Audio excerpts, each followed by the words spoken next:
ہم بھی اور بہت سارے مسلمان جب بھی دعا مانگتے ہیں تو اللہ تعالیٰ سے یہ سوال کرتے ہیں، اے اللہ ہمیں بغیر حساب کتاب جنت عطا فرمانا۔ حساب و کتاب سے بڑا ڈر لگتا ہے، لیکن اللہ عز و جل کے ایک ولی حضرت با یزید بستامی رحمت اللہ تعالیٰ علیہ، جن کا نام کسی تعارف کا محتاج نہیں ہے، یہ کہا کرتے تھے کہ میری تو خواہش ہے کہ اللہ تعالیٰ میرا حساب و کتاب کرے۔ لوگوں نے وجہ پوچھی، حضور سب تو اس سے چھٹکارا چاہتے ہیں اور آپ کہہ رہے ہیں کہ اللہ عز و جل میرا حساب کتاب کرے؟ تو انہوں نے وجہ بتائی اور بڑی پیاری عشق بھری وجہ بتائی، اور یہ فرمایا کہ جب اللہ عز و جل میرا حساب و کتاب کرتے ہوئے مجھے کہے گا یا عبدی، اے میرے بندے، اور میں جواب میں کہوں گا لبیک، تو اللہ عز و جل کا مجھے اپنا بندہ کہنا دنیا اور جو کچھ اس کے اندر ہے ان سب سے پیارا ہے۔ تو اس وجہ سے میں یہ دعا کرتا ہوں اللہ تعالیٰ میرا حساب و کتاب کرے۔ یہ ولی ہی کی نشانی ہے، کیونکہ ولی کی تعریف علماء نے یہ کی ہے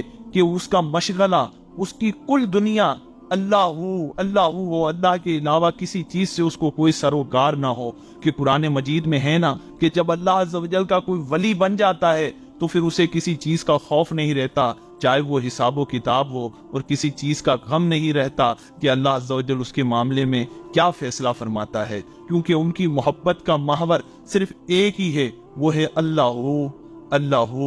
ہو، کیونکہ ان کی لو اللہ ہی سے لگی ہے، اللہ کے علاوہ ان کو کچھ نہیں چاہیے، بس وہ اسی کی محبت میں مستغرق رہتے ہیں۔ یہی ولی کی نشانی ہوا کرتی ہے۔